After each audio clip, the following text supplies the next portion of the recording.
한미반도체 주주 여러분들 반갑습니다. 강프로입니다. 자, 오늘 한미반도체가 보합권에서 등락을 보이고 있습니다. 그리고 일단 축하드린다는 이야기를 먼저 드려야겠죠. 한미반도체를 보유하고 계신 분들이라면 예상은 하고 계셨겠지만 엔비디아의 실적이 굉장히 서프라이즈하게 나왔습니다. 그리고 오늘은 엔비디아 실적에 비해서 그쵸? 주가가 크게 올라간 건 아니에요. 예상치를 훨씬 더 상회했지만 주가는 보합권에서 머물렀습니다. 그런 이유와 무엇보다 중요한 엔비디아 실적으로 인해서 한미반도체를 포함한 한국의 반도체 종목들이 어느 정도의 움직임을 보일 건지를 제가 상세하게 이야기를 드리도록 할 테니까 구독과 좋아요 부탁드리고요. 그리고 영상 끝까지 시청하시면 얻어갈 게 있을 겁니다. 자, 내용 시작하겠습니다. 일단 엔비디아 실적을 안 보고 갈 수 없죠, 오늘. 자, 어마어마한 실적이 나왔습니다. 우선 예상치, 그쵸? 매출과 이익 모두 예상치를 크게 상회하는 그런 실적이 나왔고요. 그리고 무엇보다 미국은 주당 순이익을 굉장히 중요하게 봅니다. EPS인데 주당 순이익은요, 한국에서도 중요합니다. 근데 보통 한국에서는 영업이익이나 ROE에 조금 더 치중하는 경향이 있기 때문에 근데 크게 차이가 없다고 볼 수는 없지만 차이가 되게 큰 건 아닙니다. 그래서 그냥 여기 나온 딱 그대로 설명을 드릴 테니까 자, 보세요. 주당 순이익의 이 기준치는요, 달러입니다. 달러고, 그리고 여기 주당 순이익이 적자로 들어갔었던 게 2022년 11월 16일이죠. 그쵸? 이때 무슨 일이 있었죠? 코인이 급락을 했고요. 그쵸? 코인이 급락을 하는 상황이 있었고, 그리고 금리가 높아지고 있었던 상황에서 주가는 이미 21년 말부터 시작해서 22년 초까지 굉장히 크게 하락을 했었습니다. 엔비디아가. 그렇죠. 그 폭을 한번 보여드릴게요. 제가 이 얘기를 왜 드리냐면 주가는요, 선반영을 받기 때문에 그렇습니다. 자, 요거 보세요. 여기는 권리락 효과 때문에 그런 거니까 여기를 제가 없애고 딱 요 구간만 딱 보여드리면 22년도에 계속해서 하락을 했잖아요. 이 가격대가 무려 300불대에서 100불까지 하락을 한 거예요. 그러면 몇 프로가 빠진 거죠? 한 70% 정도가 빠진 거죠. 그렇죠? 자, 그럼 보세요. 실적이 22년 4분기에 주당 순이익이 적자였어요. 한 주당 가치가 적자로 돌아섰단 말이에요. 그게 여기 정확히 나오잖아요. 마이너스 0.58불. 그쵸? 이렇게 나오고 있는 상황에서 수직 상승을 해버린 겁니다. 물론 이번에 이 실적이 잘 나오게 된 건 HBM에 대한,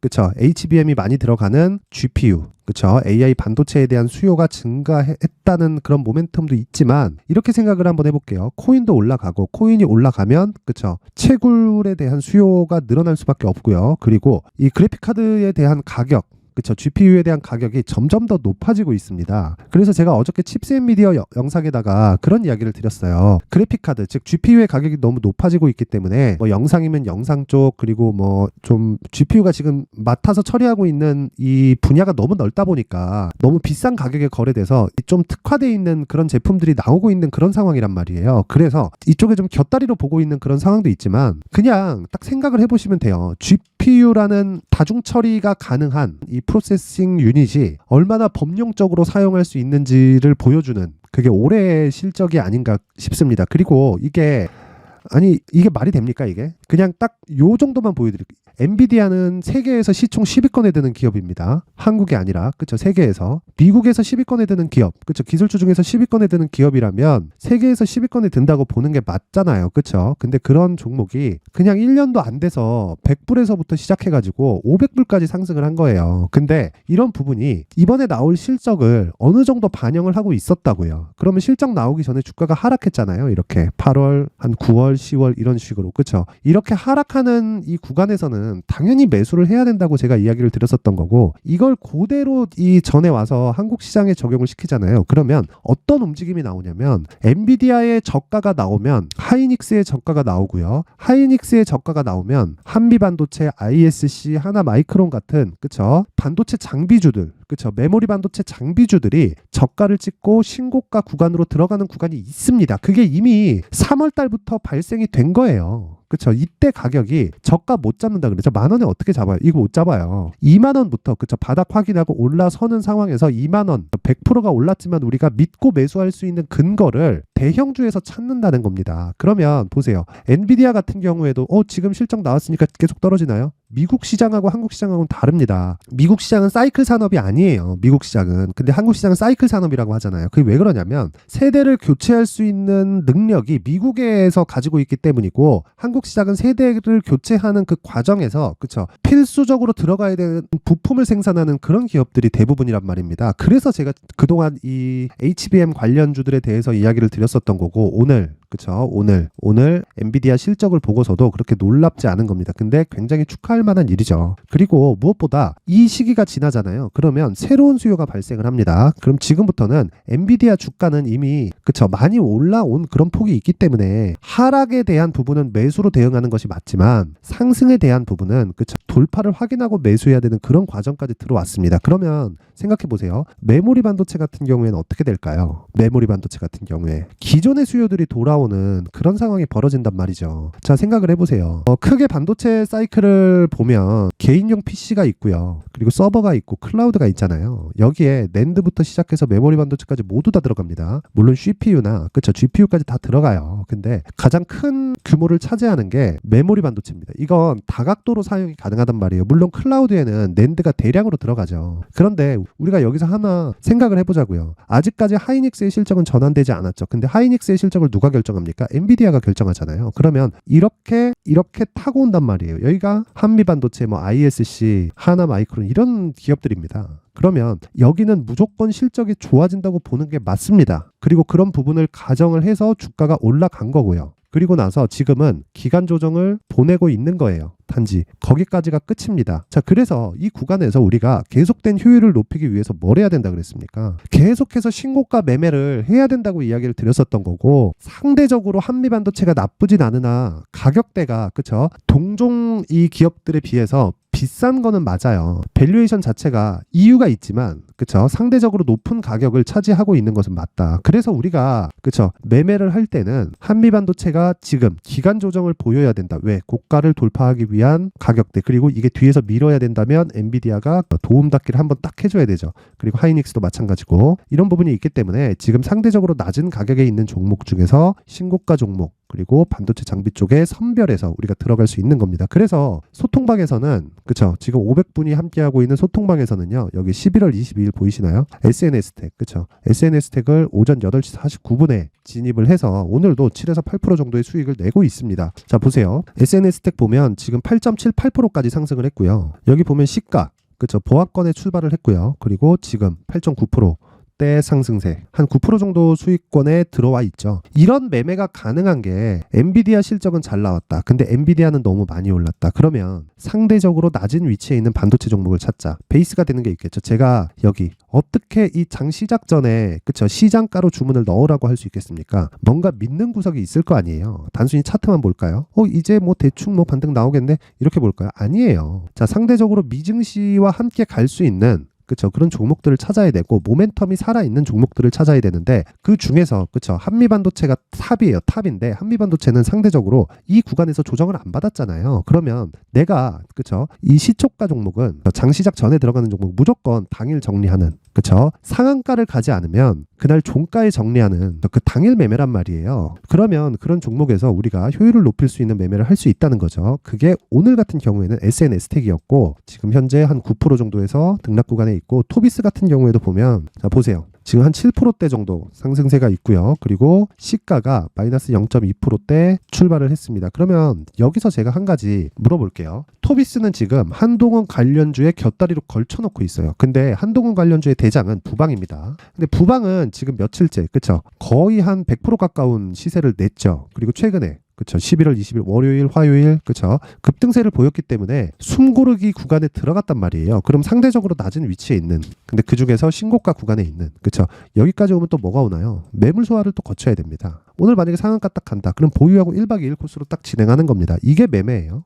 이게 매매. 이런 부분 잊지 마시고 이렇게 신고가를 토대로 임팩트 있는 종목을 받아보고 싶다 하시는 분들은요 강프로의 무료 소통방으로 입장하시면 되고요. 입장 방법은 영상 상단에 있는 전화번호로 참여라고 문자 보내주시면 되고요. 내가 뭐 가격대 또는 뭐 멘탈 심리 이런 부분이 안 잡힌다 하시는 분들은 여기 소통방으로 입장하시면 됩니다. 자 그리고 한미반도체로 다시 돌아와서 보면 실적에 대한 걱정은 안 해도 된다. 그리고 요 날 있죠. 요 날 11월 13일 날 그쵸 급락하기 전 11월 10일 날 그쵸 상승을 하고 나서 시간외에서 급락하고 제가 절대 매도하지 말으라 그랬거든요. 왜? 월요일 날 하락하는 건 확정적이다. 근데 매도할 이유가 없다. 차라리 반등을 줄 테니까 반등 구간에 매도를 하고 그 매도한 부분을 이동해서 그쵸 효율을 높이는 작업을 하자. 왜? 상대적으로 비싼 건 맞으니까. 근데 추가적으로 상승 가능한 게 다시 새로운 수요가 발생한다. 왜? 기존의 수요가 있으니까. 그쵸? 기존의 이 교체 수요가 돌아오게 되면요. HBM에 대한 수요가 끝나더라도 왜? 설비 투자가 들어가면 다 끝나잖아요. 이런 부분이 있었을 때 새로운 수요가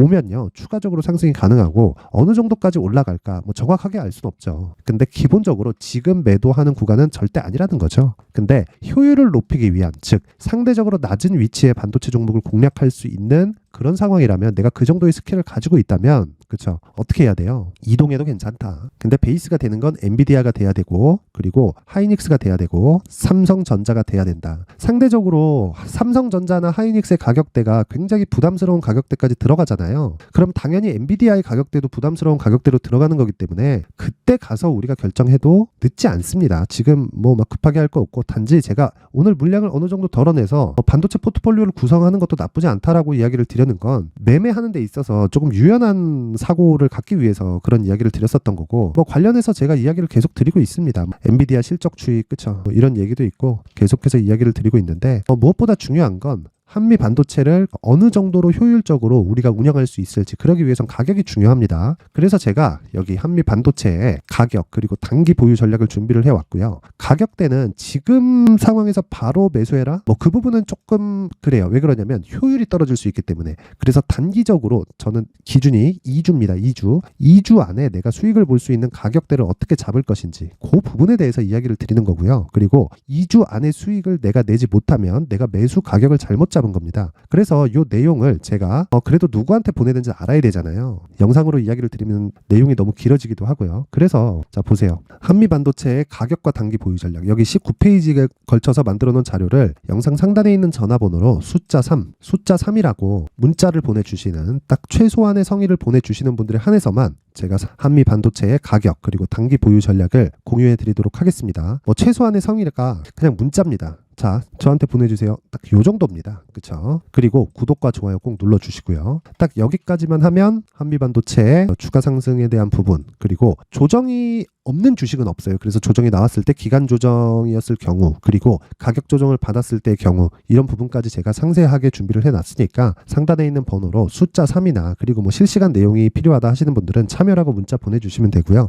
무엇보다 지금 반도체는 이제 시작이라고 볼 수는 없죠. 엔비디아의 실적이 이미 돌아서기 시작했지만 엔비디아도 기존의 수요가 그쵸 조금 이연된 그런 부분이 있으니까 앞으로 추가적으로 상승하기 위해서는 약간의 이런 좀 기간 조정이나 이런 부분들이 필요합니다. 그리고 이 정치적인 문제도 있잖아요. 뭐 중국의 수출을 막는다든가 이런 부분들 그런 부분이 있기 때문에 최소한의 기간 조정은 보내야 되고 이런 과정에서 우리는 효율을 높이자. 하지만 반도체는 반드시 포함시키자. 내 포트폴리오에. 이 부분이 오늘 핵심 내용입니다. 항상 시청해 주셔서 감사드리고요. 그리고 오늘도 성공 투자하셨으면 좋겠습니다.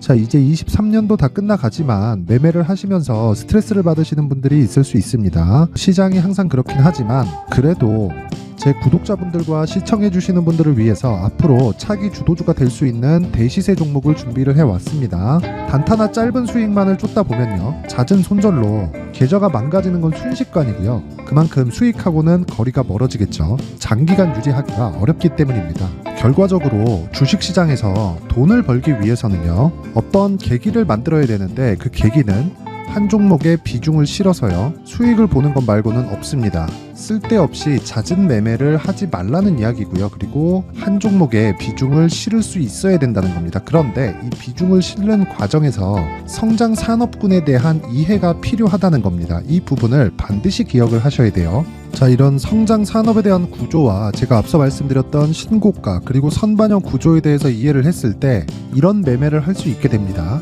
2월 7일 강프로의 대시세 종목으로 에코프로 매수가는 17만원 이에서 진행이 됐고요. 그리고 목표가는 50만원부터 자율 매도 구간으로 잡았죠. 예상 수익 범위가 200% 이상으로 되어 있는데 신고가 이후에 선반영 평균치가 200% 이상이기 때문에 그렇습니다. 자, 그런데 에코프로가 2차전지 양극재 기업이죠. 2차전지 양극재는 친환경이라는 범주 안에 속해 있다고 보시면 됩니다. 근데 제가 항상 이야기를 드리죠. 시세는 항상 연결된다고요. 앞으로 나올 대시세 종목도 이런 친환경이라는 성장 산업군에 포함되어 있어야 됩니다. 자, 이런 성장 산업군에 포함되어 있는 걸 확인한다면 이 내용처럼 세 가지의 공통점을 가지고 있습니다. 1년에 많은 종목이 발생하지 않고요. 그리고 세력들의 장기간 매집 구간이 확인돼야 되고, 그리고 상승하기 시작하면 평균적으로 3개월 정도의 상승 구간을 보이기는 하지만 제가 2개월이라고 작성을 해온 건 한 가지 내용 때문입니다. 한 달은 확인하는 과정이 필요하기 때문입니다. 이게 무슨 얘기냐면 성장 산업에 대한 부분, 그리고 이런 공통점, 여기다가 기술적인 내용을 다 포함을 시키더라도 절대적으로 가격이 우선적으로 반영이 되는 것이기 때문입니다. 에코프로도 마찬가지예요. 장기간 하락하면서 최악의 국면을 거쳐왔고요. 이 구간에서 먼저 하락을 했다는 건 앞서 말씀드렸던 내용처럼 고가에 대한 부분이 아니라 저가, 즉 나쁜 부분을 반영한 이후에 신고가를 발생을 시켰다는 건 앞으로 좋을 부분을 반영이 되고 있다는 거죠. 그런데 본격적인 시세는 신고가 이후라고 말씀을 드렸고, 지금은 매물 소화 과정을 보내고 있습니다. 앞서 말씀드린 대로 가격 먼저 분석을 끝냈죠. 그리고 나서는 정부 정책의 방향과 맞는지를 체크를 해야 되는 겁니다. 2023년 대시세 종목인 에코프로도요, 정부 정책의 방향에 맞는 종목이라고 볼 수 있겠죠. 물론 이런 종목들도요, 신고가 이후에 시세를 낸다는 건 반드시 기억하고 있어야 됩니다. 자, 이런 내용을 토대로 23년 상반기 에코프로와 같은 대시세 종목을 준비를 해왔습니다. 자, 하반기 대시세 종목은 영상 상단의 전화번호로 대시세라고 문자를 보내주시는 분들에 한해서만 공유해드리도록 할 테니까 영상 상단의 전화번호 확인해서 하반기 대시세 종목으로 큰 수익 내셨으면 좋겠습니다.